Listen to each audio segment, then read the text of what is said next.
Let's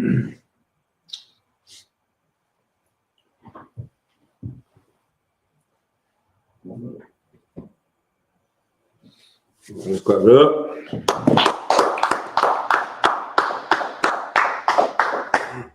Shalom, Israel. We're the Israelite School of UPK. We started on 1 West 125th Street, Harlem, New York. Precinct Officer 5000, Kasar Pakad. We got Precinct Officer 5000, Yahweh Sop in the building. We'll get straight into it. Questions? You said you had a question? Yeah, 1 Samuel 28, verse 13.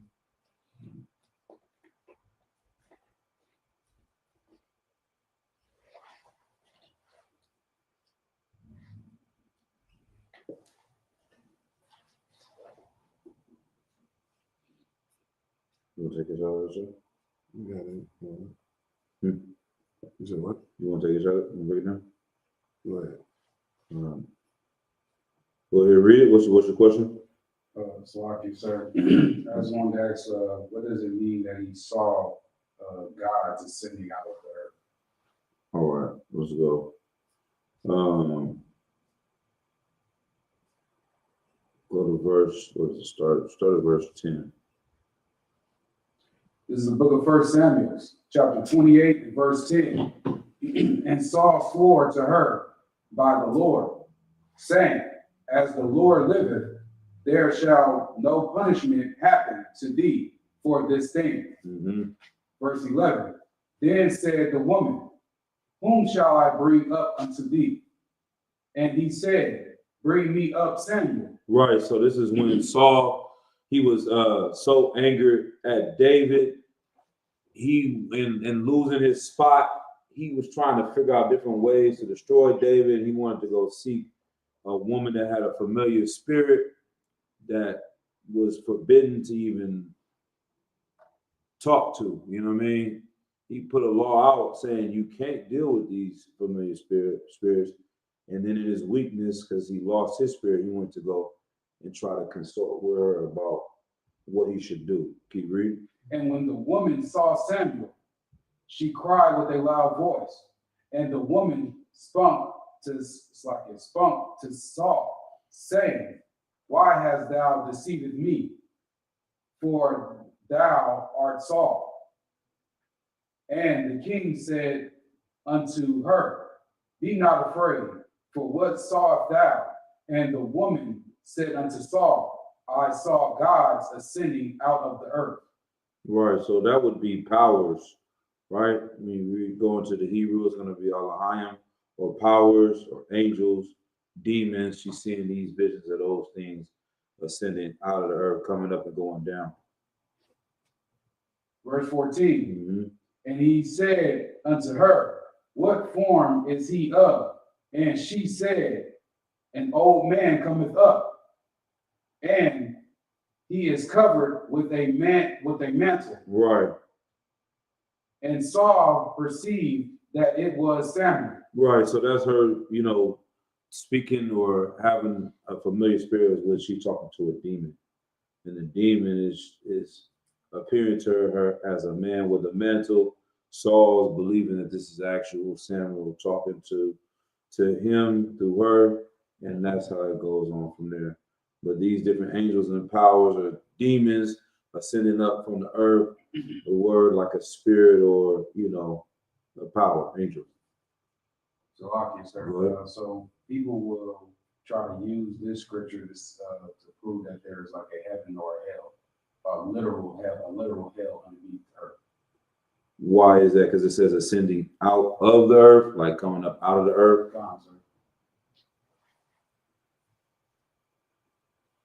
In what way, where are they saying that it's saying that there's a hell? So they'll use this precept because we know that hell is something that where you're buried in the grave. Mm-hmm. But they'll use this one that's saying that it's a spirit actually coming from underneath the earth, something further, deeper than just the grave. Okay. Things like that, you want to just make them, it doesn't say that, right? So they're going to have to interject what they're seeing and make it say that. like you're saying, they're making it say that there's a spiritual realm where these things are living, which means there's a hell, but that's not even the context of what's going on here.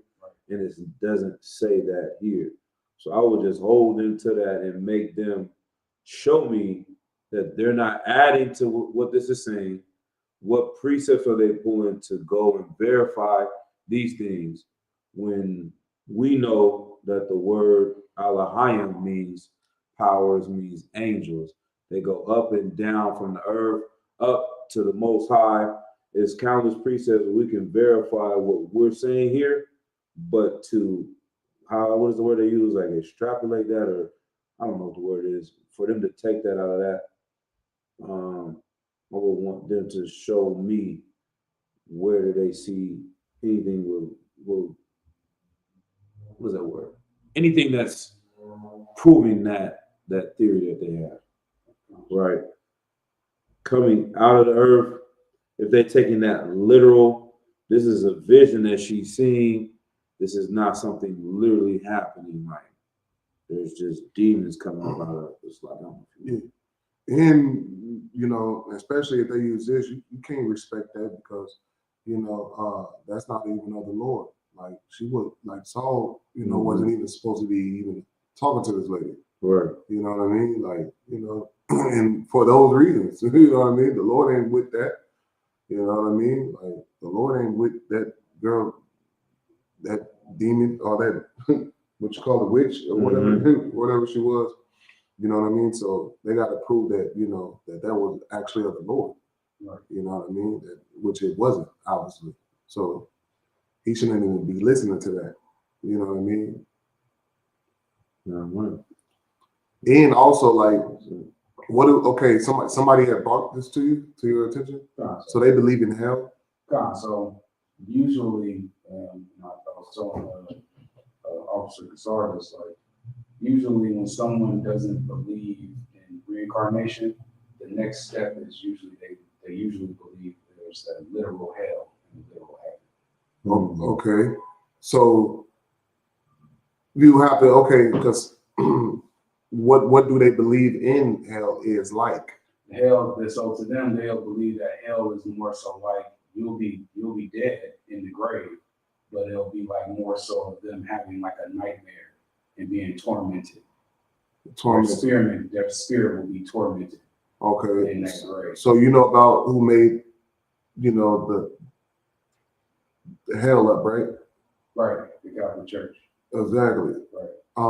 So all you have to do is just prove that hell is a lie, and it's made up. You know what I mean? Like it's nowhere in the Bible where that says that, you know, where you'll be tormented. Right. You know what I mean? They'll take it further. Like even though that I will prove to them that, they'll take it further by sitting up there using all of the, like they'll go to verses that will constantly say these spirits are being tormented and tormented and tormented every single time. And I'm just like, well, is that something that's literal or figurative, depending on the context of what it's saying? Right. And most of the time it's figurative. It's not a literal thing where they're literally being tortured underneath the ground, sort of thing. And you can bring up, like, you know, like I got a brother that got laced with some drugs, right? He's been tormented day in, day out. You understand? Demons he live in him. You understand? Right. He, you know, mind gone. That's curses in the Bible. You know what I mean? Like your mind, like that's what it is. It's a condition. Hell and heaven is a condition. You know what I'm saying? Like that's a condition. You know, people that believe in hell, I'll tell them, listen, man, I ain't had to die to meet the devil, man. We didn't have to die to be tormented. You know what I mean? To be tortured. We don't have to die to do that. You know what I'm saying? Like we live that on earth. You know what I mean? Like why do we? So you telling me that I got to live that on earth, and then when I die, I got to redo it? I gotta be tormented again. It just doesn't make any sense. And then because usually, okay, with the reincarnation thing, their ace in the hole is always Hebrews 9:27, where it says that all men are to die once. Mhm. But then once you take them there and you read the next verse, and you obviously see that it's talking about Christ. Right. But then once you take them to Revelations 2:27, it says a man is going to die twice. Mhm. And I'll be like, what does that mean? Mhm. And then it gets stuck there Mhm. because a lot of times they can't get past that Revelations 2:27. Mhm.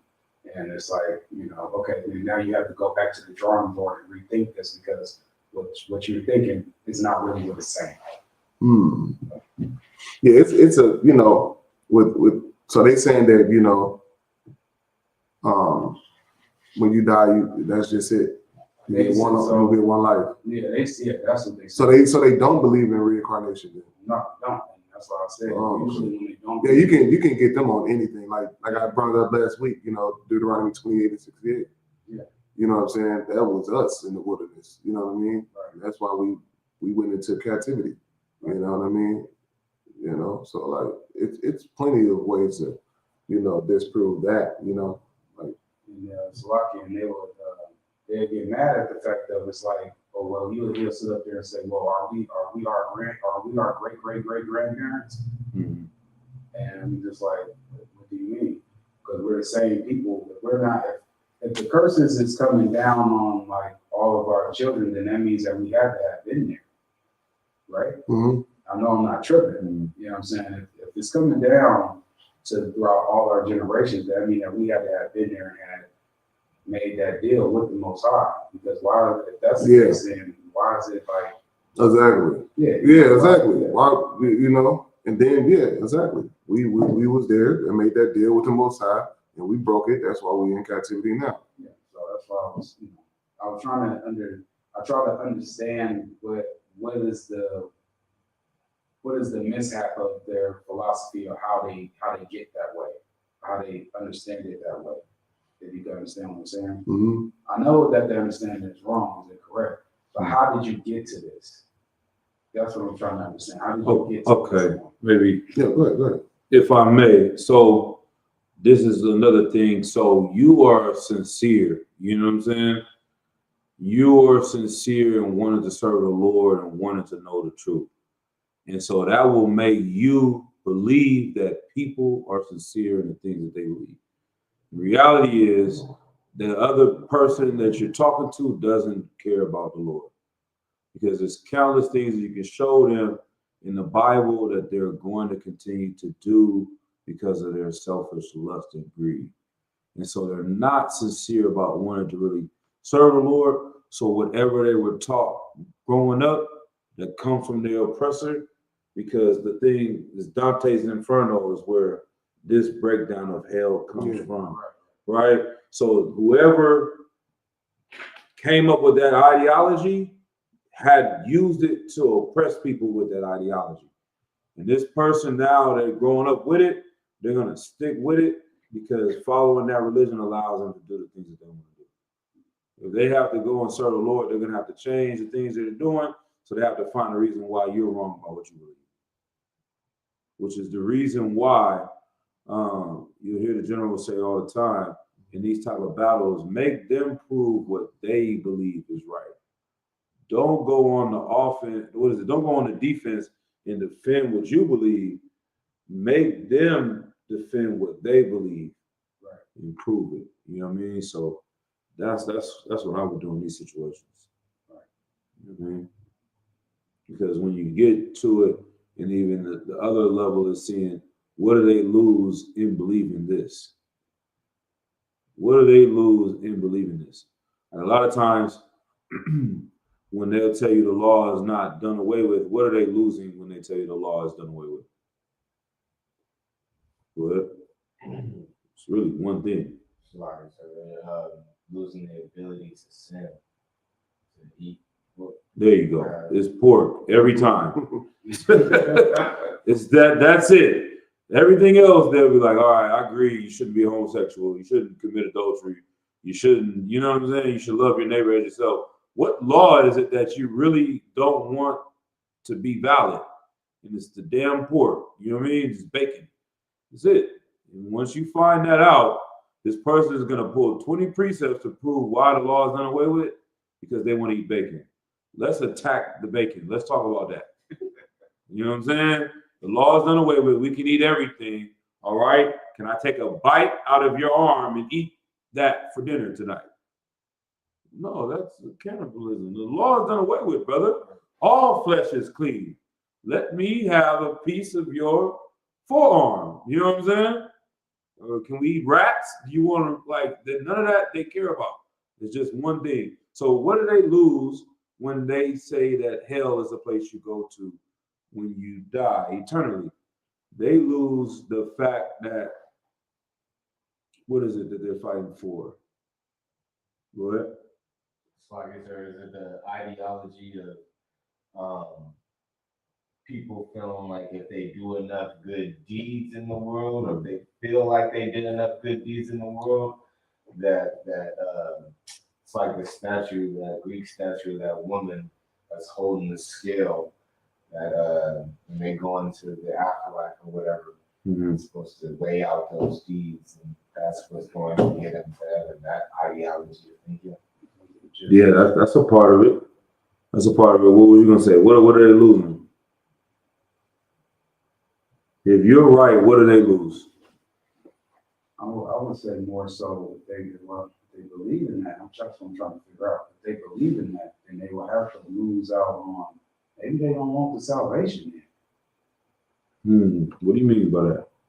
Because if you die, and you go to hell and you be tormented, then there's no second chance with that. It's just like you're just gonna be tormented forever.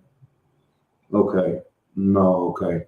What they're losing is the ability to live life however they want, claim Jesus is their savior, and go to heaven. They don't want to go to hell. They want you to go to hell. They want to be right and have the moral authority to tell you what to do, and then die and go to heaven and not do anything here on earth. Not fight against your oppressor, not see that the kingdom of heaven is within you and it's something that is going to be built on earth. You can just let the white man do whatever he wants, let people do whatever they want. Don't worry about changing yourself, changing the world, fighting oppression. Just live your life as a good Christian, and all the people that don't agree with you are going to go to hell, and all the people that do are going to go to heaven. It's going to be you, Tupac, Biggie, you understand, your cousin as a Crip. We're going to heaven because we accepted Jesus. He got a tattoo of the cross. We're going to heaven. Everybody else is going to hell. And I don't have to worry about anything on earth, because if the kingdom of heaven is on earth, then I have work to do. You see what I'm saying? Then I have to change so that we can live a better life here on earth. It's like this. So like you said, would that be escaping accountability as well? Exactly. Yeah. Give us his hands. You know what I'm saying? Yeah, and I remember me and my cousin we was at some church thing. I don't know why we was there, but we was there. But this white dude, blessed us, or I guess whatever they call it, or what do you call it? Damn, they got converted. Baptist or but it was just off a word. He told us to say. He told me and my cousin to say. Oh, yeah. Salvation tour. What do they call it? I know what you mean. Yeah, he told me and my cousin to, we had to say, Jesus Christ is Lord and blah blah blah. Go ahead. Like you said, would it be being born again and being saved? I think so. Whatever it was just like, it was weird because we were just there. It was not a special day, moment, or anything. And he damn near converted us right then and there. I didn't give a fuck about it, but the point is, they wanted that easy to where you could just say something and it, magically now you're saved. You know what I mean? And that's what that way of thinking is. Because I guarantee you that same person that believe in hell, in heaven, they believe in on your deathbed, if they just confess that Jesus is Lord, you know what I mean, then they're saved. They just killed 100 people, but as long as they say, Jesus is Lord, then they're saved. That's pretty much what they want. And if you disrupt that way of thinking, then, now they can't, fulfill all the lust that they, have. Right. Just like when we bring up to Christians, we'd be like, yeah, sex is marriage. Then they get to thinking like, damn, I had 100 women, 100 wives. Then you know what I mean? Like if you changing their way of thinking in just one answer, you know what I mean? And that you changing their whole lifestyle, around. So I was just gonna say, like, it seems like it's really selfish, to be honest with you. Yeah. No, that's a fact. Mm-hmm. Wasn't impressed. All right. Any other questions? Anything else?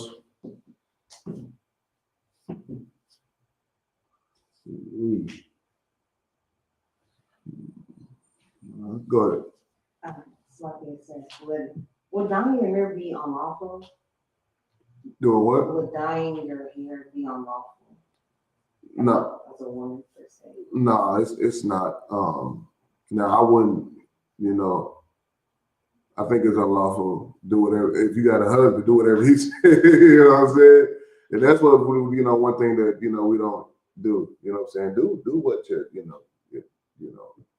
your husband say. You know what I mean? But for the most part, no, it's not a sin. But you definitely don't want to look like a white woman, though. You know what I mean? You got to be careful with that. The scripture says, "Don't envy thy oppressor." And choose none of his ways. You know what I'm saying? So you want to, be careful with that. In how you look, like even say if I was bald, right, and they got this thing that you can spray your hairline on, I wouldn't do that because it'll look like I got a fresh lining. You know what I'm saying? It'll look like I got a fresh lining, and of course we can't get linings, so you got to be careful about what you look like, and because people are watching. So That's good. Go ahead. Okay, I say that because a lot of times you have to dye your hair blonde to get to the color you want. Uh-huh. And I asked that because when we was talking about that being a curse, in a sense, like the blonde hair, if it's not naturally a blonde hair. I don't know, I'm trying to find the scripture, but that essentially that is like you're not supposed to have that as a type of hair. And I'm sorry, the scripture for it. Yeah, you definitely don't. Like I said, the blonde hair is definitely, you don't want to, have that in your hair. You're gonna look like you envying your oppressor, which we're not supposed to do. You know what I mean? But dyeing your hair is not a sin. It's not a sin, but it's one of those things that you don't want to do at all. You know what I mean? Like you don't want to envy. That's what the scriptures told us to do. We got to obey the scriptures. You know what I mean? Yeah. But I understand you say you got to get that to get a different color. You have to lighten it up to blonde to be able to change it to whatever color you might be wanting to get to. It's like lifting the color out of your hair to get it to, let's say you want to dye it purple. You have to dye your hair blonde. Okay. And then then you can convert to whatever color you want it to be. No, yeah. No, I'm saying I think the same thing. Like that's you're not walking around with the blonde hair like Beyonce trying to look like a white woman. Exactly. You're gonna do it here to go to that step, and then like just like I think y'all was saying. I talked to Captain Kwame. I forget some question I had before, and he was just like, where does it say that in the law? Like that's how 9 times out of 10. Like is this unlawful? You gotta see that law is gonna say it that way. You know what I mean? But yeah. Yeah, pretty much, yeah. So yeah, I mean if you doing it to get to another stage, that's cool, you know what I'm saying? But yeah, you gotta Check the spirit behind it. Right, red, you trying to look like, like I said, your husband, he'll let you know what you should and shouldn't do. Concept, blonde is unlawful, but it's unwelcome, huh? That's what Kabad said.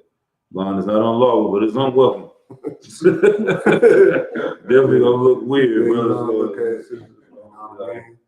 Yeah, Beyonce. And you gotta definitely be careful with that, because like, blacks and Latinos, we have so much low self-esteem of it because not being accepted in society and being oppressed.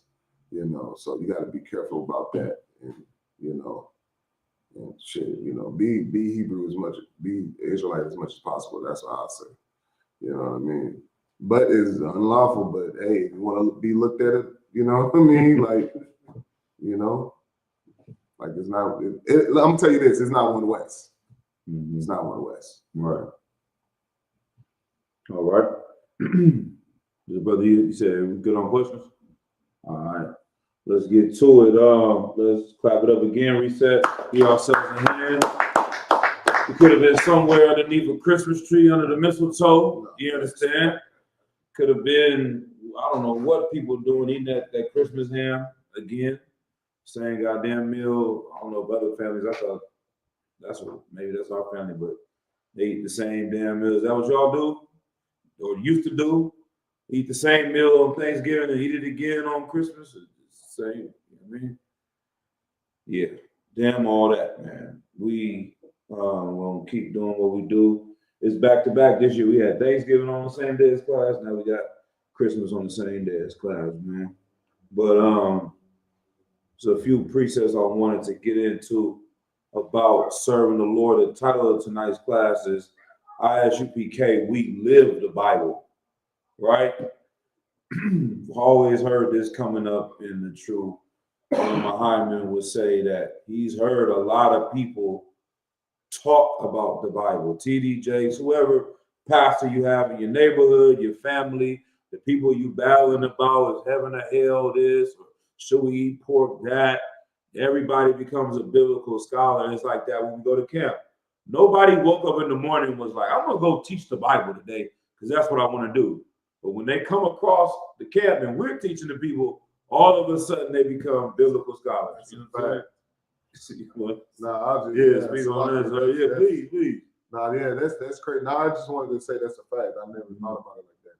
You know what I mean? Like, you know, now it's your duty to you know, state your claim and you know show your faith. Right. Nigga, you was faithless all week till you saw us. You know what I mean? Yeah. Sleep with prostitutes and Man. you know what I mean? Doing all type of evils in your home, and now you gotta, you know, show Jesus that you are worthy, you know, to be in heaven. You know? Defender of the faith. Yeah, you're a defender of the faith.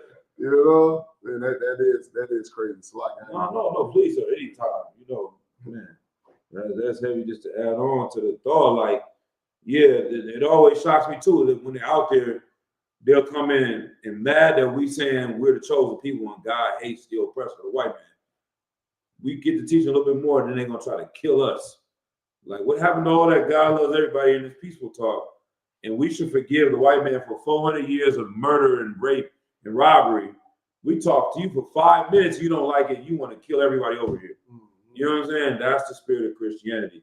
So, you know, when General Muhammad would say he's heard everybody talk about reading the Bible, knowing the Bible, it wasn't until he said Commander Yohana and brothers in the truth actually live the book and bring this book to life. And so we're going to start from the top. Let's go to Genesis 22, where our story really begins as Israelites with our forefather Abraham. You understand? We say it all the time. The fake Jewish people say it. The sons of Abraham, Isaac, and Jacob. Like, Abraham is a great story to read, right? You understand? This is a great story to read. It's a hard goddamn story to live. You understand? That's when I had a class before, it's called Cut from the Same Cloth. That's where it's like, we got to be cut from the same cloth of Abraham. The UPK would not exist if the men reading this book didn't look at it like I'm a part of the continuation of this book. I'm cut from the same cloth as Abraham. My life has to be like him to even say that I'm his son. You understand? Let's go ahead and read. Genesis chapter 22. Let's see what verse. We start at verse 1.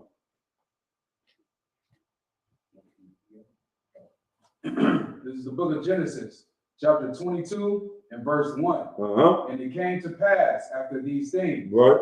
that God did tempt Abraham and said unto him, Abraham, and he said, Behold, here I am. Right. So the Lord came to tempt Abraham. He came to test him.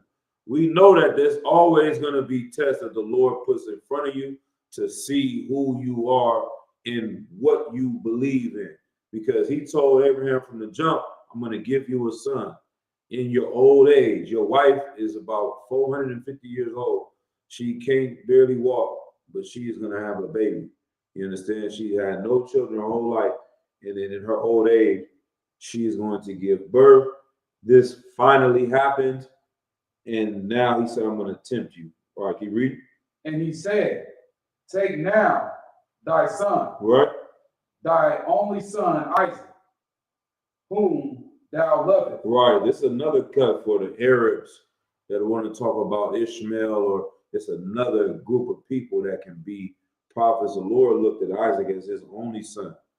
Isaac was the seed that the promise was given to. Read it again, verse 2. Verse 2. Mm-hmm. And he said, Take now thy son, right, thy only son Isaac, mm-hmm. Keep reading. whom thou lovest, Right, and get thee into the land of Moriah, and offer him there for a burnt offering upon one of the mountains which I will tell thee of. Right. So, once again, like the Christian reads this story and they like, this is a great story of our history and this is how the Bible got here, and great men and prophets, David, Goliath, Noah, the boat, the arks, Abraham. Lord just woke him one day and just go kill your son.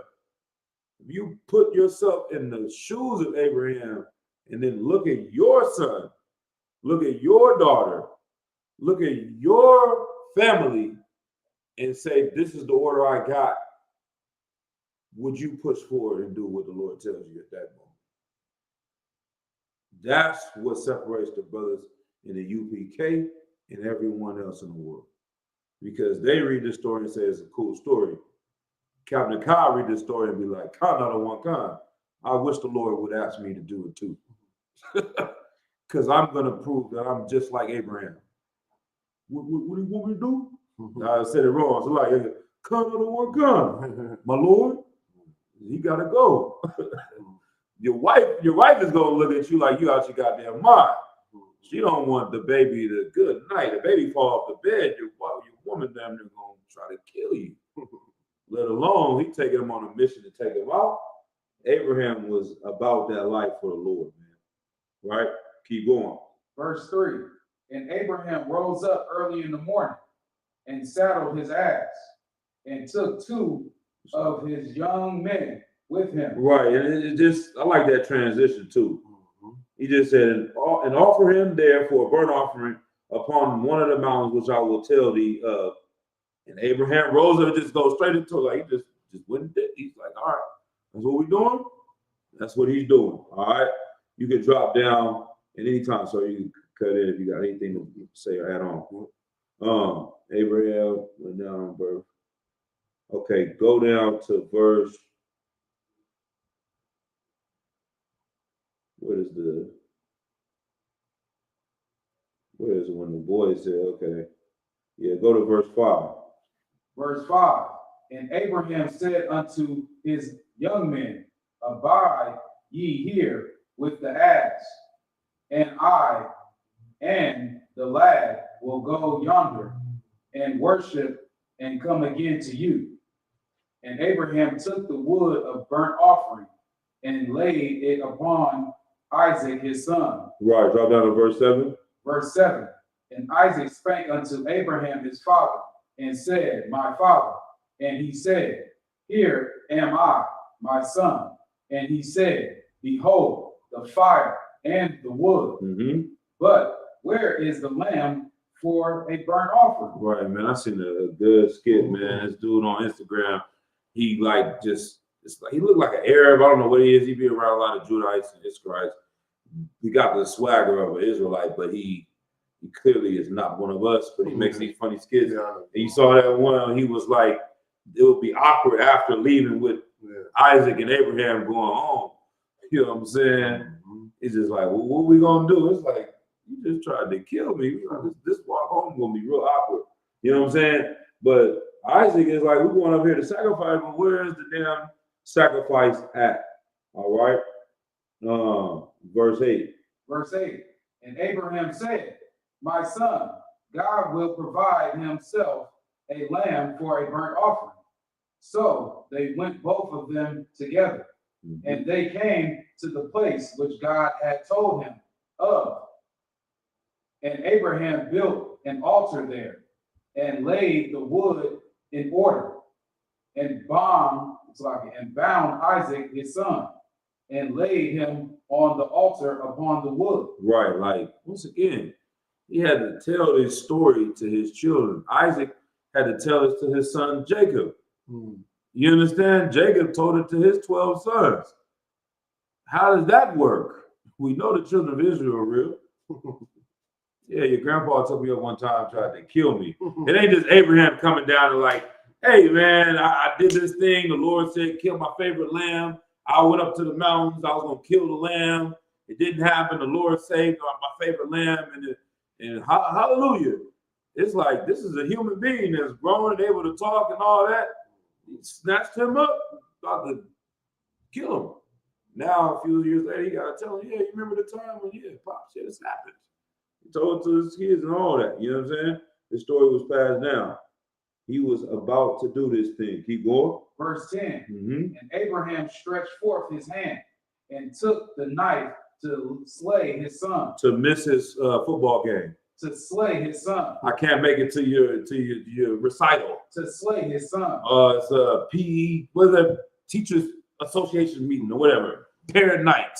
To slay his son. Oh, I'm going to my first soccer game. To slay his son. You can't give up a soccer game with your kids. Abraham about to kill his son for the Lord. You understand? We have got to gird up our loins and say the things that are asked of us today, if we're going to be cut from the same cloth of Abraham, in order to live this Bible, we have to be willing to go to the lengths that he was. And if not, how do we get strong to be like him? Or, You know what I mean? And that's a heavy point. Because, you can't even stop celebrating Christmas. Dang. You know what I mean? Because you know that your kids are going to hate you. Right. They're going to throw a tantrum. Your wife is going to hate you. And she's going to leave you. So she can have a perfect white Christmas with another man. And with the pajamas. And you know what I mean? Pictures coming out. You know what I mean? That's what they want. You know what I mean? But you don't want that. So, you don't want your wife to leave you. You don't want your kids to hate you. So you celebrate Christmas. Right. You can't even do that. You're not like Abraham. He is about to kill his son. You know what I'm saying?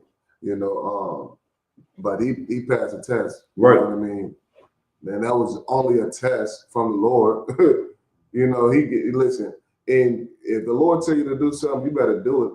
Right. Because, and also, listen, I would do it. I'll do it. You know what I'm saying? The Lord tell me to kill anybody. Know that it's done. It is done. Because he gives the best deals. Like after this, like Abraham got the best deals. Isaac got the best deals on the earth. Like, no other God gives a way out. Our God gives a way out. You know what I mean? But that's why, you got other people, these cults, you know what I mean, that actually do this. Right. Actually make sacrifices to their gods, and and people end up dead. You know what I mean? And without any deals. You know what I mean? Without any good deals. But our God gives the best deals. So if you do what you are supposed to do for the Lord, He's going to give you the best deals. You better serve the Lord, and do what He says, and He gives the best deals. Come to class, come into camp, sacrificing, doing what you got to do, knowing what's right and what's wrong, and not allowing just because it's your son, your mother, your father, your wife, don't let nobody stop you from doing what the Lord told you to do. Yeah, right. Matthew chapter 19, verse 29. And that makes me think of this precept, sir. That's heavy, as you said. Matthew chapter 19. We might go up a verse or two. 19:29.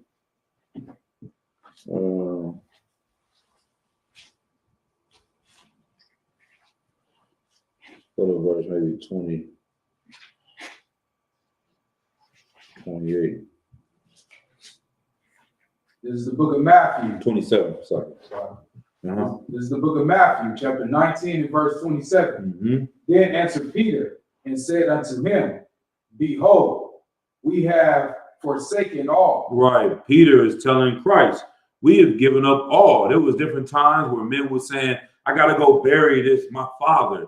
I got to go do this and say goodbye to my family. And Christ said, follow me. Let the dead bury the dead. We on a mission. We have to do this work in order to save the children of Israel. This is why we do these things. The small little things that we come together to do have an effect on everyone's life and everyone's future. And Peter's saying we have given up everything to follow Christ. Keep going. And follow thee. What shall we have therefore? Right. And that's the part where Yahweh was saying, like, the deals that come with it is not just for nothing. We don't give up our life like some weird Buddhists who wants to go live in the mountains and just sleep on needles, and then they just nothing comes of it. We still black, we Hispanic, like, okay, what's in it for me? Like, we're gonna get the kingdom of heaven. This is what we are fighting for to gain. And the brothers and the sisters in the truth that given up to follow the Lord, keep reading. Verse 28. And Yahushua said unto them, Verily I say unto you, that ye which have followed me, that have done what? Which have followed me in the regeneration, then the Son of Man shall sit in the throne of his glory. Ye also shall sit upon 12 thrones, judging the 12 tribes of Israel. Right. Keep going. Verse 29. And every one. And this is the part, this is a good cut for that precept you were dealing with earlier. You understand? This is the one, so this is the one I always use. Okay. Because we already, like, this, because they'll say there's no such word reincarnation. It's not in the Bible. Right. Said, no, the real term is regeneration. So he's saying in the regeneration, I could see them trying to wiggle out judging the 12 tribes of Israel. Is it live? Yeah. But this part where it goes into this in verse 29. Verse 29. And every one that have forsaken houses, or brethren, or sisters, or father, or mother, or wife, or children, or lands, for my name's sake, shall receive an hundredfold, and shall inherit everlasting life. Right. Alexa, what is the definition of forsaken? As a verb, forsaken is usually defined as past participle of forsake, which means to give up or renounce, a habit, way of life, etc. As an adjective, Alexa, forsake. Okay. As an adjective, what does forsake mean? From Quora.com. To forsake someone / something is stronger / more intentional / more final than to leave. Forsake is closer to the verb abandon. By the way, I've got a brand new voice with Alexa Plus. Alexa, stop. All right, read it again. So everyone that abandons or leaves, or what was the other word I think she says, you know what I mean? To leave, basically. Everyone that has left or given up on. Read it again. Verse 29. And everyone that has forsaken houses or brethren. You lost houses, you could have got this job, you could have did this, your brothers beefing with you, read. Or brethren, or sisters, or fathers, or mothers, or wife, or children. Once again, Christmas is the perfect time. People have lost their children over Christmas in the UPK. That's it. Birthdays and Christmas, someone is not letting them see their child for the rest of their life until they're an adult because of today. That's a very evil thing. Someone that lost that, Christ said you're gonna do what? What's gonna happen if you forsake them for the truth? And shall inherit everlasting life. Hold on, you stopped at children. For children or lands, for my name's sake, shall receive an hundredfold. Right, and so it's not to go to the club. It's not for you to be chilling on the block with the homies. You understand? We're not a drinking club. You understand? It's not for that. You don't lose all of those things just to kick it, but it's for the Lord's sake, for Christ's sake, to do the work that Christ sent us to do. If you lose those things for that, you shall receive an hundredfold and shall inherit everlasting life, right? And that means you're going to get 100 wives, 100 children, 100 houses, 100 jobs, 100 brothers, 100 sisters, 100 fathers and mothers. You're going to gain the more in the kingdom of heaven for doing this mission, as opposed to losing those badass kids, as Jeremiah said. You understand? Right. You know what I mean? And that loudmouth monster, you understand? None of that thing. Your mother is a whore. You know what I mean? Your father is, you know what I mean, a drug addict. All these people that we give up the Lord for, that don't deserve our worship, don't deserve our honor. That's what the Christian church wants you to do. Is to worship that woman, worship that child, worship that father, worship anything other than the Most High God. And Christ came to set that right. You know what I'm saying? It's lucky. Unless you know. No, you do. That's right. All right. Next piece, let's go to Ezekiel chapter, I think 22. Let me see your 15. And my phone locking up. Ezekiel chapter 24, verse 15.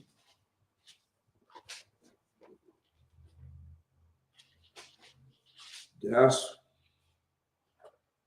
what we all have to go through, man, coming up. This place right here is different in the UPK, man. But like you said, Yawasop is for real about that. He said, I'll kill anybody, the Lord told me. Line them up. You know what I mean? You looked at maybe Line even them you, up. Kassar. Line them up. Line them Maybe up. even you. Bro, Cat Williams said that. He said everything for sale. Everything got to go. Maybe even you. You understand? But for real, Most High and Christ, like that's a zeal you have to have. That's what the Lord wants us to have. And that's what we learn from the men above us, and seeing that they slept on. There's a picture they showed of the basement of the school in, I think, DC or in Baltimore. And I think it was in DC, where the generals had to sleep on the floor. We talk about rats running through the building. They was living down there too. You understand? And Command Johanna, they had to stay there in order to either keep the building or keep your place where you're gonna live. Pay the rent or keep the school open. And they chose to keep the school open so that we can be here today. You understand? And so that they seen the vision that a nigga like me would have been somewhere in somebody's jail or somewhere getting high. And they said, you know what I mean? That brother needs me. So I'm about to sleep on this floor tonight. And they opened up the door for us to have the truth. But this goes back to the Bible, to men like Ezekiel, because when they read what Ezekiel went through, they said, I got to be like him. All right, let's go. This is the book of Ezekiel, chapter 24 and verse 15. Also the word of the Lord came unto me, saying, Son of man, behold, I take away from thee the desire of thy eyes with a stroke. Right.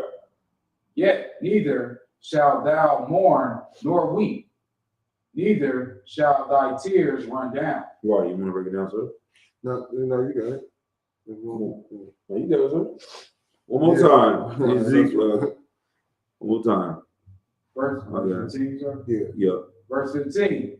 Also the word of the Lord came unto me, saying, Son of man, Took his wife.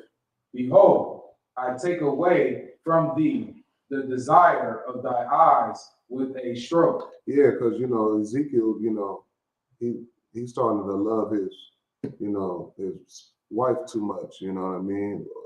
More than the Lord. You know what I mean? It was stopping him from doing the work of the Lord. That's what the Most High do, man.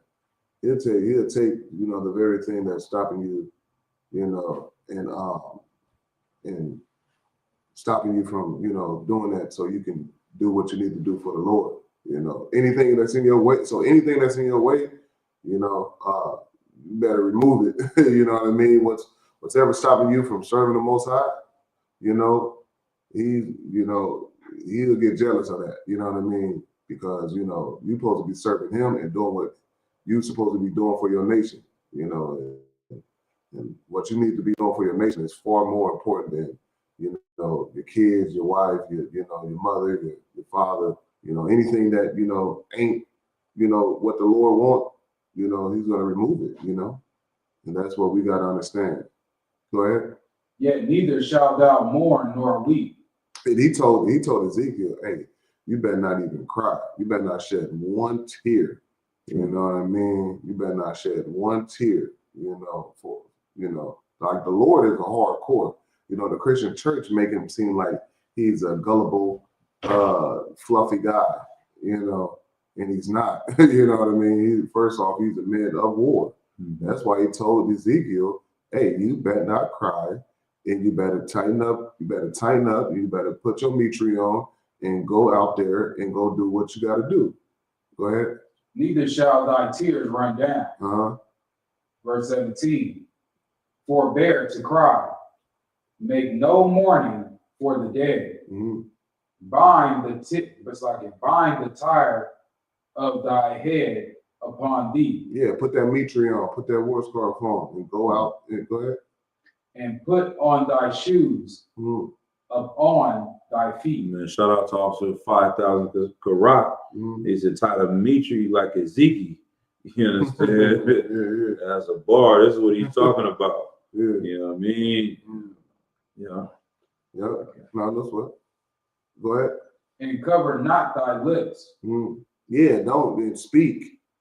Just imagine a person mourning. He don't want to speak. No, I don't want to talk right now. I ain't in the mood right now. Nah, speak. Go ahead. And eat not the bread of men. Uh-huh.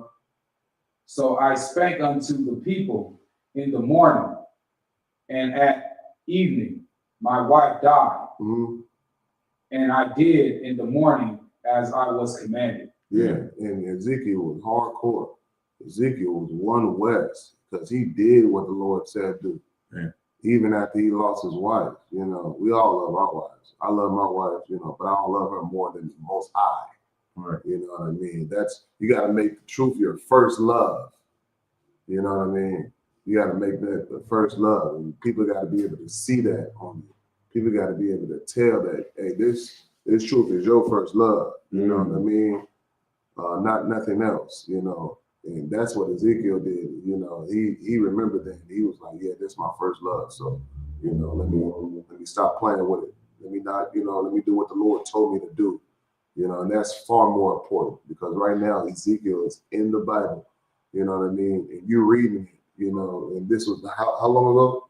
4,000 years ago. You know what I mean? Imagine your story and your words and what you did is in the story 4,000 years ago. And it will be if you continue in the truth. You know what I'm saying? Your records is going to be, in the stories. You know what I mean? 3,000-4,000 years from now. You know what I mean? When we in New Jerusalem. You know what I mean? That's right. Or it could not be there. Or you could just be one, washed away person, that no one even knows. You know what I mean? Right. I'd rather not that be. I want to be remembered. You know what I'm saying? Yeah, right. Yeah. And what you're saying, sir, is so heavy too. Like me, I like that. Like sometimes a lot of times I like to reverse it in my mind or see it from a different angle. So when we say that the truth is our first wife, right? Mm-hmm. if you was in the club or walking down the street or walking to the movies and somebody came and tried to take your woman from you, how would you feel? What would the average brother do? What would you do?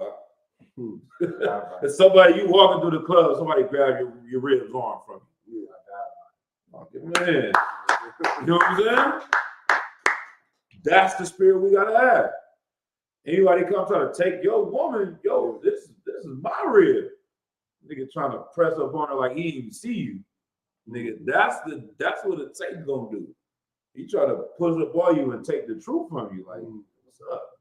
Let me have her. She mine. Nigga, you got me fucked. You know what I'm saying? You gonna die behind nigga. You gonna fight for that. You know what I mean? That's the spirit. That's why they use that analogy. And why the Lord likens us to a woman, that we liken the truth to a woman, is because that allows us to understand how important, how precious it is, and it's worth fighting for. You know what I'm saying? All right. Let's go to the next. You know, we do that in the truth too. Brother don't want to go to camp. We'll be like, what we say? There's women there. Yeah, if it was a woman there, you'll go. You know, we say it more explicit. You know, but if it was some tail there, you would be running to camp. Boy, you'd be running to class. If it was some tail there, you know what I'm saying? You would catch the bus, walk. You'll catch the train to the bus, right? Catch another train. You know what I mean? You're not lying though. It's true. I know I took a mission. I was 17. I went out to Tracy. I was going literally 110 miles to meet this girl out there, man. Yeah. About to flip the car as a young man. Right. You're right. If they would have had camp out there, they'd be like, ooh, Tracy. Yeah. It's a little dry. That's about 2 hours. Yeah. It's gas. Yep. Started adding it up. Yep. It's a Selena over there. Yep. It's a bad woman over there. Mm-hmm. You find a way. So you find a way. The cold part about it is Christ has told you that it's actually Muhammad got people blowing themselves up over 7 verses. Christ like, I got 104 wives for you on the other side of this. You just gotta see past that. Like, hey man, it is some at the end of this thing too. Right. It's like that's not the reason why to do it. No. But just even in that, you know what I mean? Like, don't forget that he said you get 100-fold or whatever you give up for the truth. Not fact. All right, let's drop that. Let's go to Jeremiah. There's a couple Jeremiah 32. A couple more brothers took some L's, man. We'll go to the last. We gotta keep it to 15, 21 minutes. Jeremiah 32.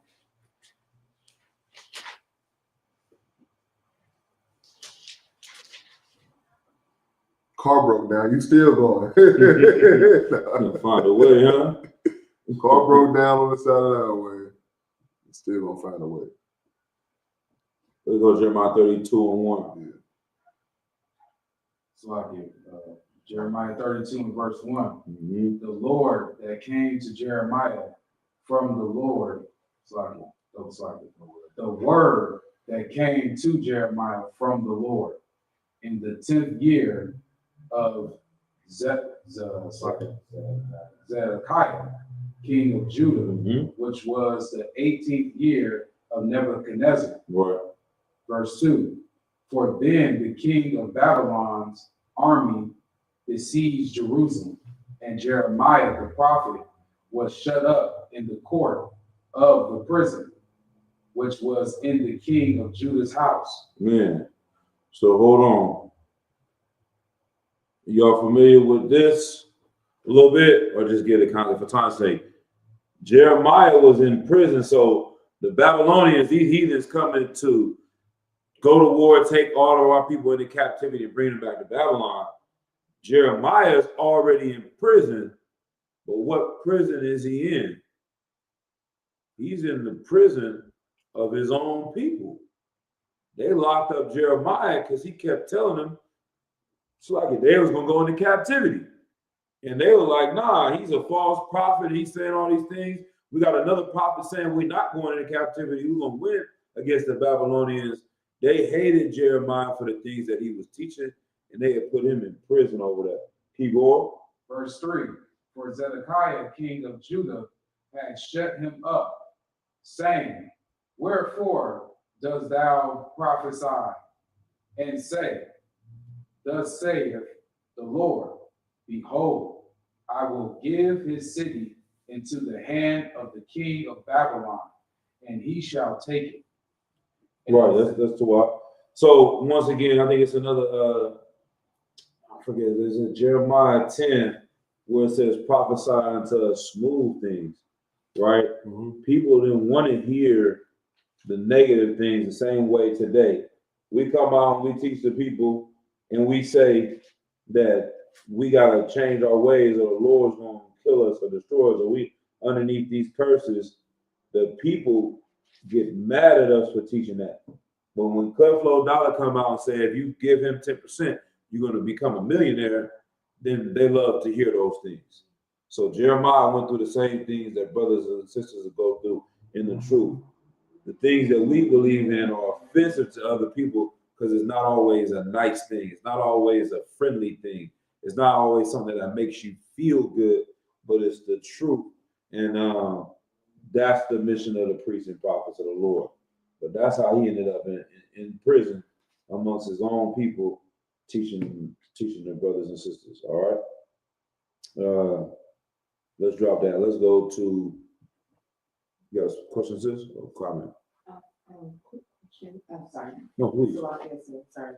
I wanted to ask, so would that be like the prosperity doctrine that is like in most churches now, which is if you give, you'll get. Right. Essentially, as opposed to do this according to scriptures. What we teach essentially, would that be that too? Yeah.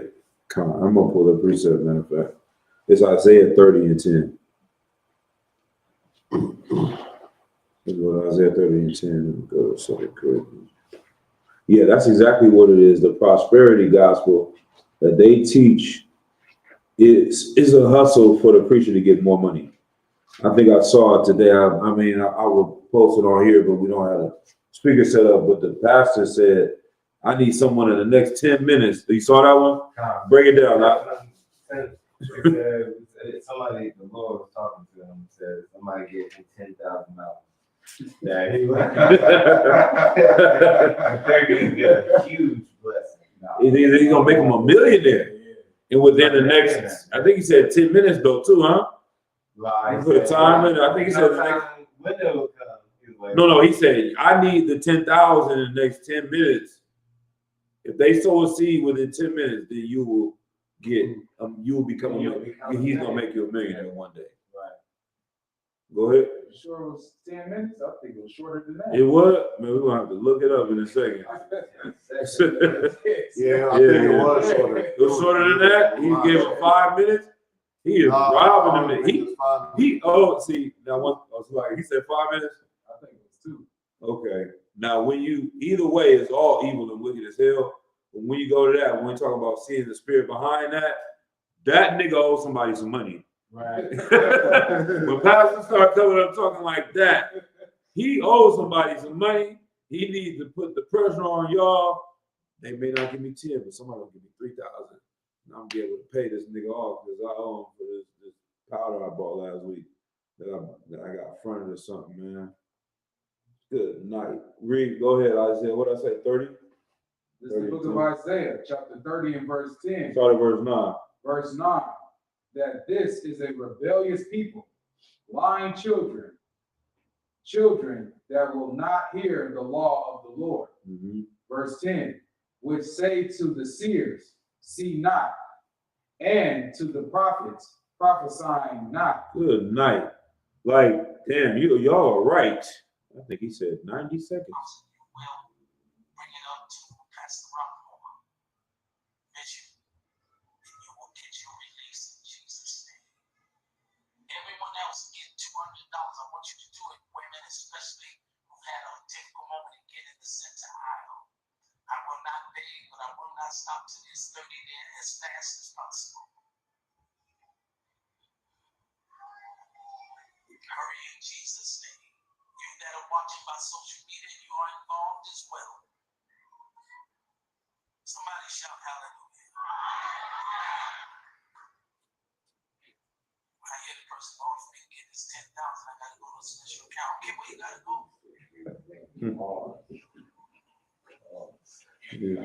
Now, when I used to be prophet home, I pull off my shoes, I would call the account number. I'm not gonna do that. This has to be according to your faith.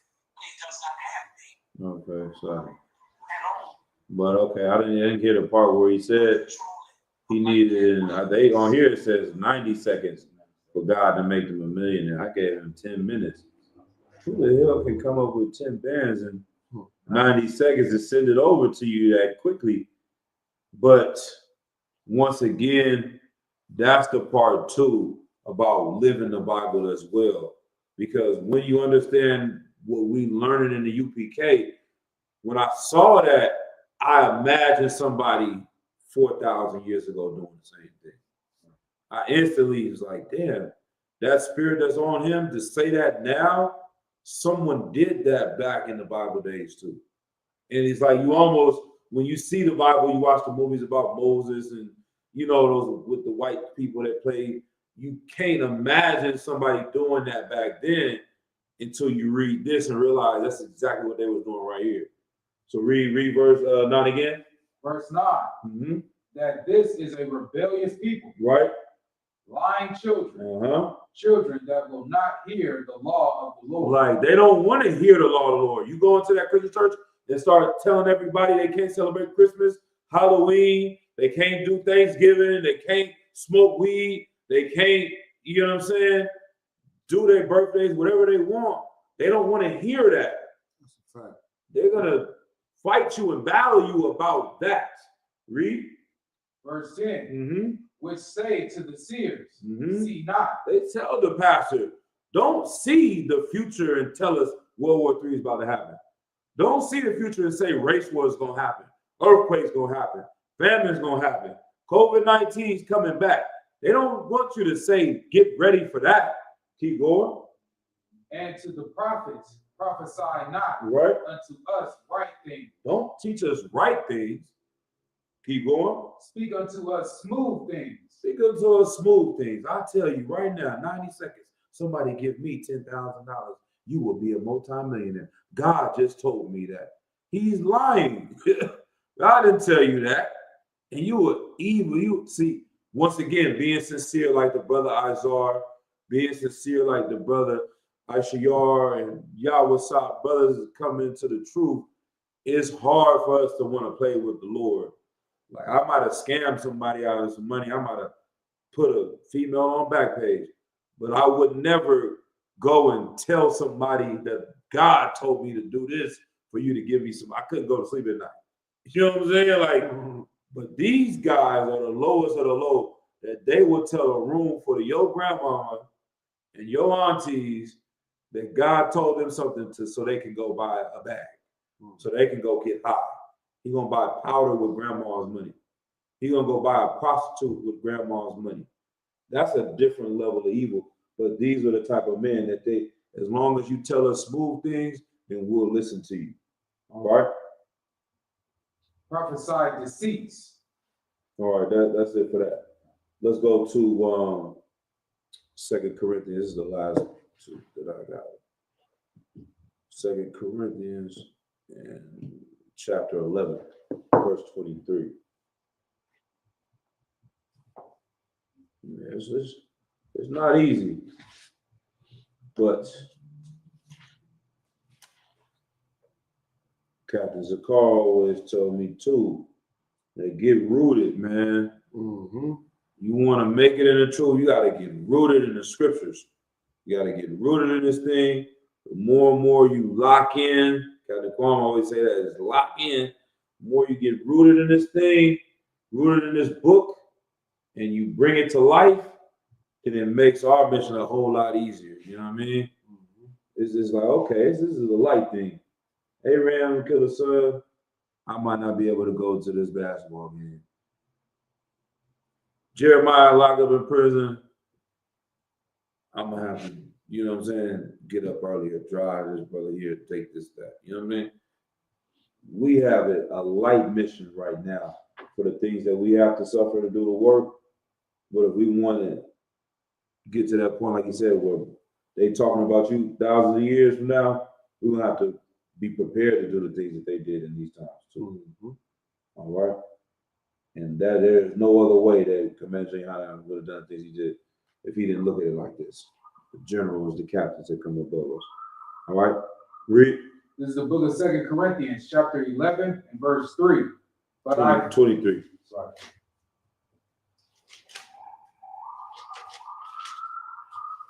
Verse 23. I believe so. Right. Verse 23. Are they ministers of Christ? I speak as a fool. I am more. Damn. In labors, more abundant. In stripes, above measure. In prisons, more frequent. In deaths, oft. Right. So he's battling with these other cats, and they wanted to, you know, not listen to Paul or to diminish what he's doing. And he's saying, I don't want to brag about the things that I've done and suffered. I don't want to do that, but I have to do that to check your spirit to let you know the things that I've done for the Lord. And if I'm going to brag and boast about the things that I've done, I'm going to brag and boast about the sacrifices that I've had in order for this truth to grow. Yeah. So he's saying, I speak as a fool. You've done things for the Lord. Well, I am done more. I'm done more work and labor, more abundant in stripes, more abundant in going to the prison and almost in facing death often. Verse 24. Verse 24. Of the Jews, 5 times received I 40 stripes, save one. Right. 5 different times they didn't last him. The same thing that the other one was pulling out. They tear your back open. You know what I'm saying?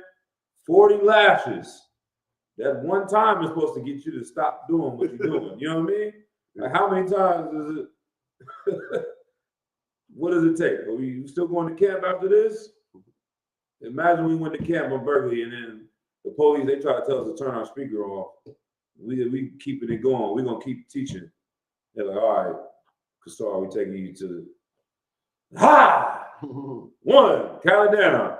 Ha! 2, 40, what? 10, 20, 30, 40. All right, don't come out here and speak again. Next week, we back on the same thing. That's what Paul was doing. And this ain't the time when you got cameras and rights. Yeah. I got rights. They taking you to jail. I want my lawyer. Nah, ain't no lawyer. Yeah, chalk that up. Yeah. If they wanted to, they could have killed him. But he was dedicated, man. Keep going. It gets a little worse. Goddamn. Verse 25. Thrice was I beaten with rods. Once was I stoned. God damn. Thrice. We don't even slack it. We don't even use the word thrice anymore. It is 3 different times. He say twice. He said thrice. 3 times he was beaten with rods, sticks, right? And once I was stoned. Good night. Keep reading. Thrice I suffered shipwreck. A night and a day I have been in the deep. Man. Verse 26. Hold on. Let's break that down. Right. Like, for one, getting beat with rods is crazy. Getting stoned is wild. They just throwing rocks at you like baseballs. You know what I'm saying? And he still kept teaching. He said he's been in a shipwreck, man. That's no joke being on the ocean. Going out in that ocean, no lifeguards, no, what are those things called? The things they shoot up in the sky, the flare guns, and none of that. No Coast Guard to come and rescue you. You crash in a ship, you might as well just say you did. I don't know how you make it out of that. You know what I'm saying? He said that happened to him twice. Once at night in the ocean, another time during the daytime. He's stuck in the deep. All right. Verse 26. Yeah. Our breakdown, we start crying. I was depressed when my car crashed. You know what I'm saying? Right. I was in the deep. I was in the streets. Uber and buses. I pray to the Lord, like, Lord, please. You know what I mean? Yeah. I read this, I'm like, yeah, I'm a chump. Mm. I'm a hoe. You know what I mean? So you know what I mean? I felt ashamed of myself. You know what I mean? My car broke down, you know, and I still had a little money to get a new one. Right. You know what I'm saying? But, you know, I was on the deadline to give myself some type of grace. But the point is, like, you know, we cry about these things, and we gotta look at what our forefathers went through. You know what I mean? And like Paul saying, like in the ocean, man, you know, that's a scary sight. You know, Right. ain't nobody coming to save you. You know what I mean? Ain't nobody coming to save you.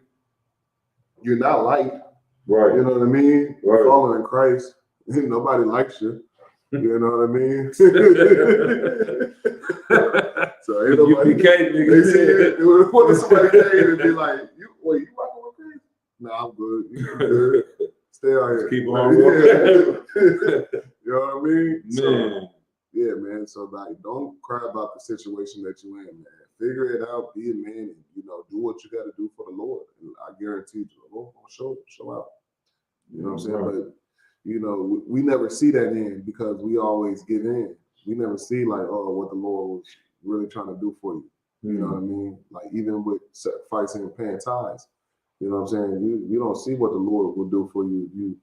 You know, pay tithes, and you know what I mean, which is a commandment. Right. You know what I mean? So, you know, yeah. So stop crying about your life, man. Paul went through it way worse.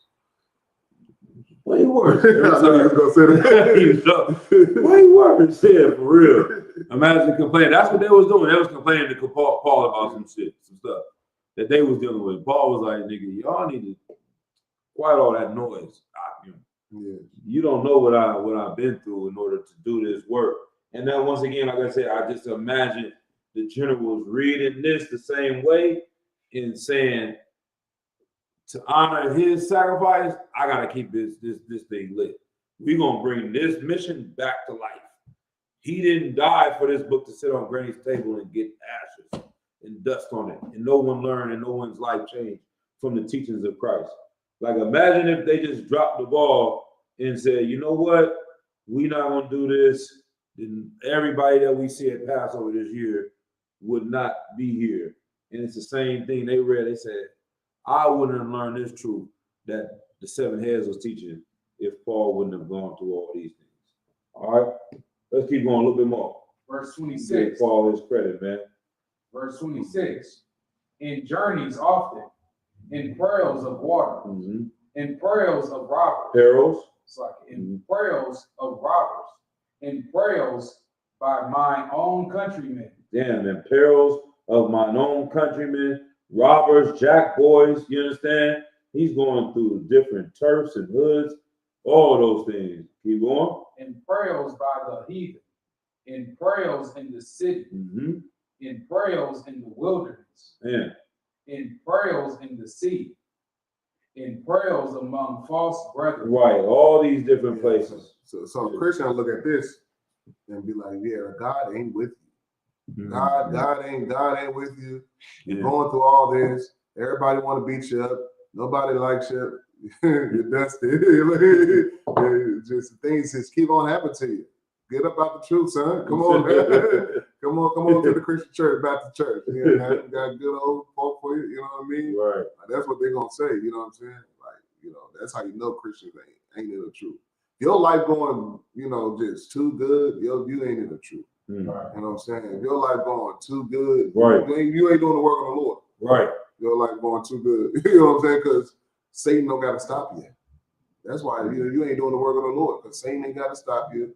If your life going good, you gotta look like I'm doing what I need to be doing. Because Satan should be trying to stop you from serving the Lord, and it would happen with your wife, your kids, you know, your job. You know what I mean? Your car situation, all that is going to stop you from being productive in his work of the Lord. You know, and that's what was happening to Paul. He was a big instrument, you know, to the truth. especially after Christ, died or whatnot. Right. You know what I'm saying? He was a big instrument to the truth. So you gotta look at it like that, And on another note, the fake Israelites is gay as hell. You know what I'm saying? That's a fact. Goddamn Genesis, Sakari niggas talking against Paul. Paul did all this goddamn sacrifice, pain, and suffering so we can have this truth. And them niggas gonna speak against Paul, man. If it wasn't for Yahweh Shah, we would be trying to hurt them niggas. So like, it wasn't for Commander Jihana, you know what I'm saying? Them brothers don't know, man. They talking about Paul, like, nigga, what have you done? You know what I mean? With Salaki. Keep going. No, that's a fact. Yeah. They changed never mind, to ministries. I'm like, Oh, for man, real? yes. That's a new thing they Yeah, did. they Every changed week it to it's something. ministry. It's a new thing every week. They change it every week. Somebody said that the heathens gonna be judging the Israelites now in the kingdom. Yeah. And there's a white man, and they said, "God damn, you had all this kingdom, all this opportunity, nigga, live this life, and then you come into the kingdom of heaven, and there's a white man again telling you, better luck next time, Jamal. Get back to you are the least in the kingdom of heaven. Go ahead. All right. Verse 27. In weariness Mhm. and painfulness, in watchings often, in hunger and thirst, in fasting often, in cold and nakedness. Mhm. Verse 28. Beside those things that are without, that which cometh upon me daily, the care of all the churches. Damn. So he's like, and all of that thing, like, imagine that. Like, it's not like he's saying, okay, I was dealing with all this. Like he said, the car broke down, or I lost my apartment, or, I lost my slavery, or God forbid something happened to my family member. Those are just the tests that he was going through. He like, among all that things that was happening to me, I was doing the work at the same time. You know what I mean? Like, it's And what? Yep. yeah. It's like, what he said, Dan? He did say that. Say it again. The care of all the churches. Yeah, so the care of all the churches, you know what I'm saying, all the schools, you know what I'm saying, that, he was over, like that's what he was caring about through all that, through all the drama, through all the pain, the suffering, the whippings, the shipwreck, the nakedness, the hunger. It was like the school. Let's keep the schools. What's going on with the schools? You know what I mean? That's what he was worried about. Right. You know what I'm saying? He wasn't worried about his life. You know what I'm saying? When you at that level, I'm telling you, man, listen, what you should be, you know what I mean? When you at that level, the Lord see that. Right. The Lord definitely see it. I'm telling you, you know what I mean? The Lord saw Abraham's sacrifice, and he gave him a lamb instead, you know what I mean?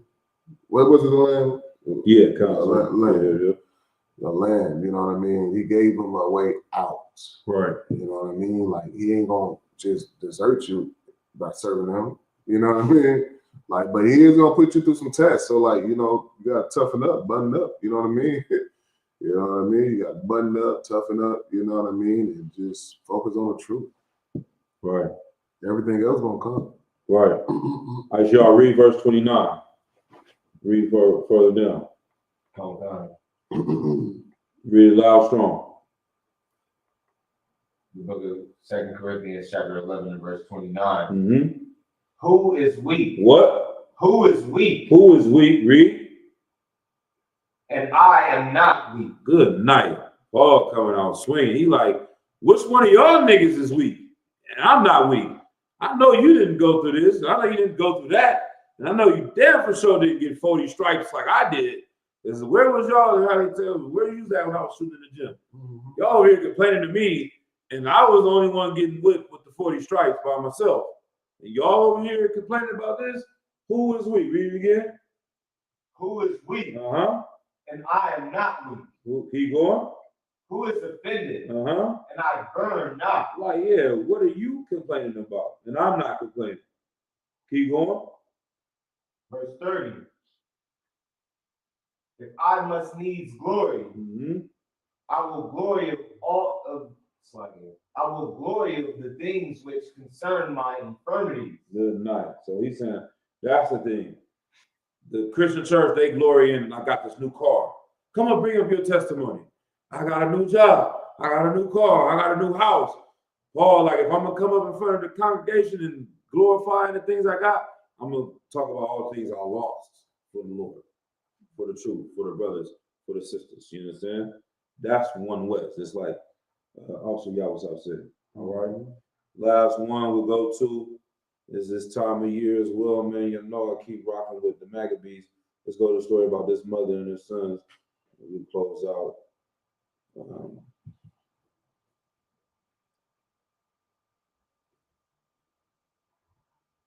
This is Second Maccabees, chapter 7.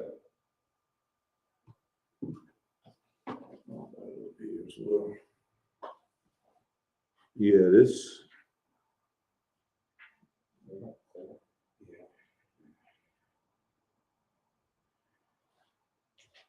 Go ahead, read it when you got it, Ashia. The book of 2 Maccabees, chapter 7 and verse 1. Mm-hmm. It came to pass also that 7 brethren with their mother were taken and compelled by the king against the law to taste swine's flesh, and were tormented with scourges and whips. Right, so this part already happened to them. They already then got hit with the whips and the scourges. I don't even know what the scourges. I think those are the hooks that they beat you with. I might look that up. Can you read them? Verse 2. But one of them that spake first said thus, what wouldest thou ask or learn of us? We are ready to die, rather than transgress the laws of our fathers. Good night. Verse 3. Then the king, being enraged, commanded pans and cauldrons to be made hot. Verse 4. Mm-hmm.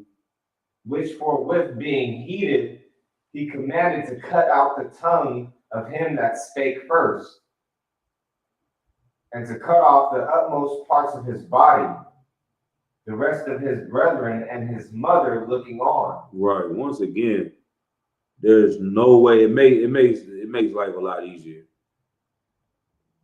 to read this in, what do they say? To measure yourself. You know what I'm saying? Mm-hmm. Or to count yourself. And I know I hear Captain Quam say it.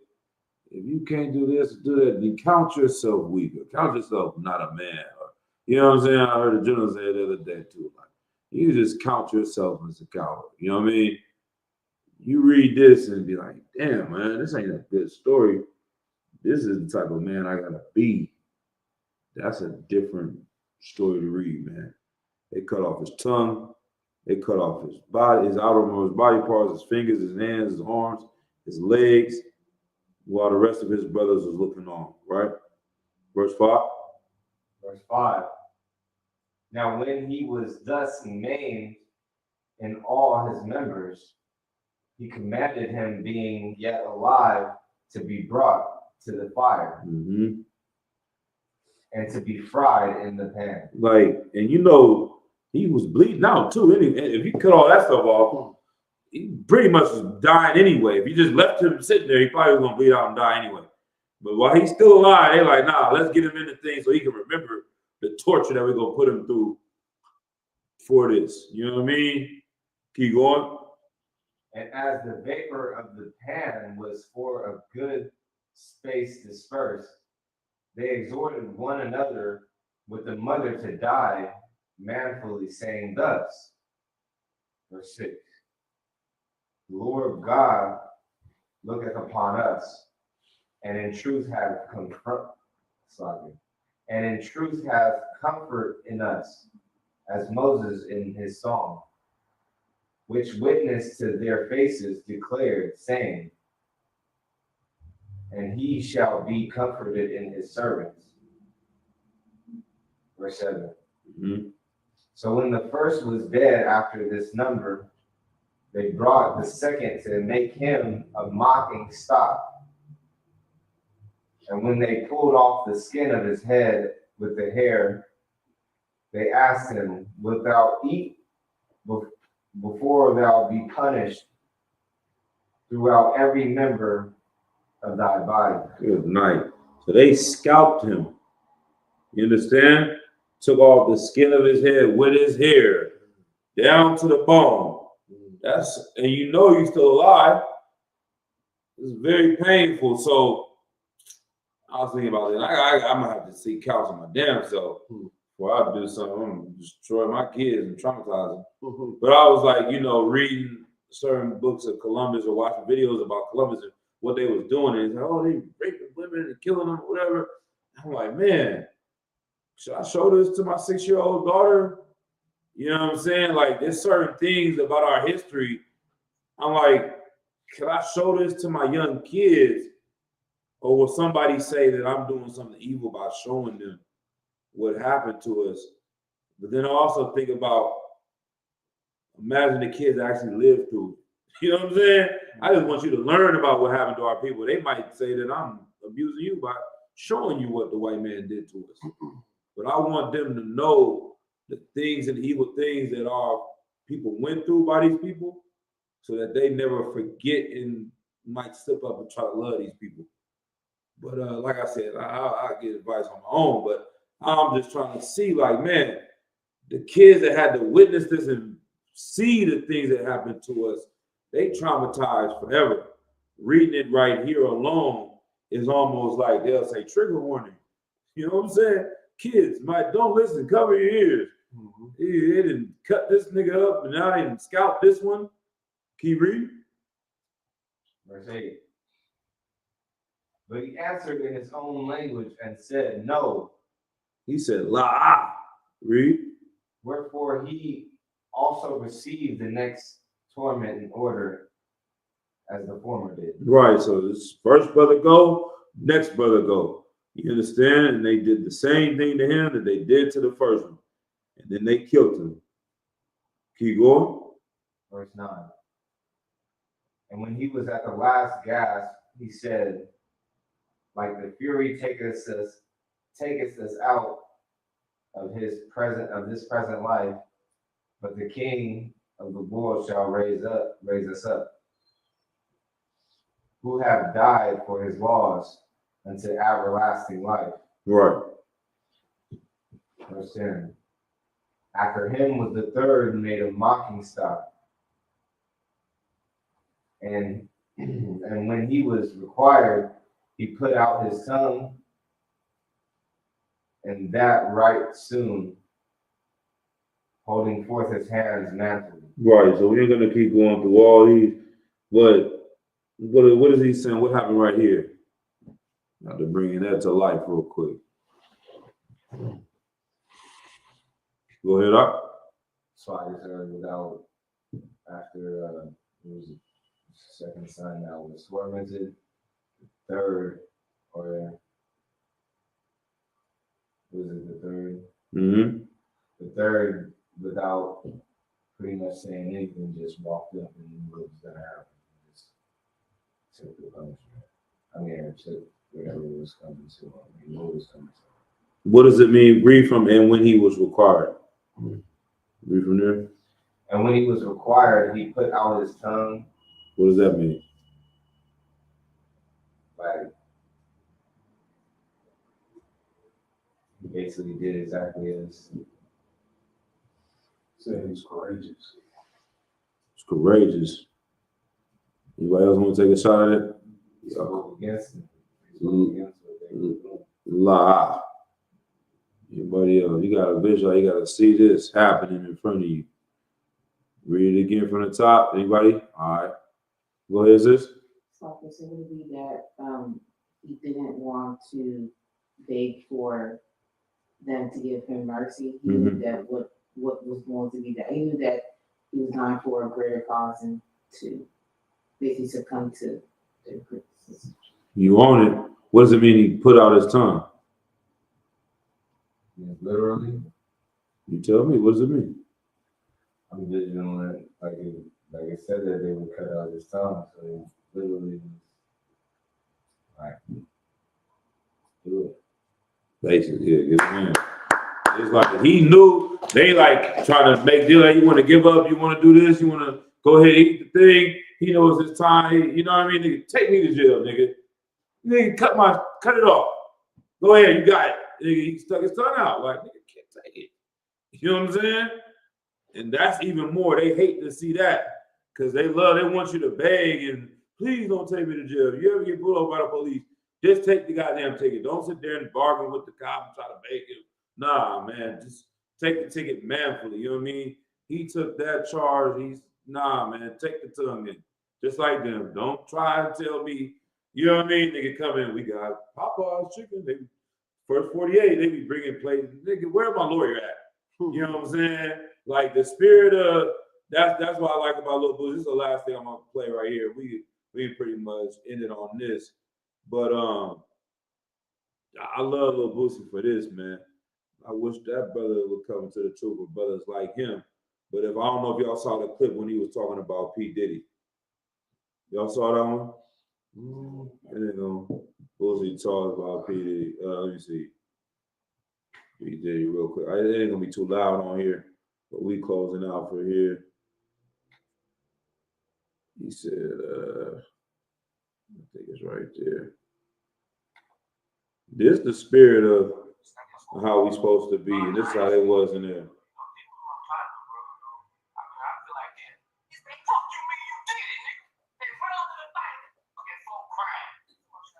So, can y'all hear it a little bit? No, he went on the fucking floor crying. He went on the fucking floor and went under the light, fucking crying. Chill up, chest up, nigga. They fuck you when you did it, nigga. They went back there laughing at you. Did you see that motherfucker down there in the he in his mind, he didn't know P. Diddy was crying because he got released from, he wasn't gonna do life in jail. So that's why he's crying. But Boosie, he thought when they was giving him the time, Diddy was crying because he was scared. It was two different court dates. But you can't watch it, so you only see the pictures. So he had the court dates mixed up. So when he really was on the floor crying, he like basically thanking God he wasn't getting life in prison. But what really happened is somebody have to lock that door. What really happened though is in Boosie's mind, he's thinking he's crying on the floor because he's getting 5 years in prison. He like, nigga, chin up, chest out, like a man, nigga. You understand? Stand up. Like, don't let these white folks sit here and laugh at you. These white folks went back there laughing at him because he looked like a coward. You understand? And that's the spirit Boosie is trying to raise up his son with. Raise up his.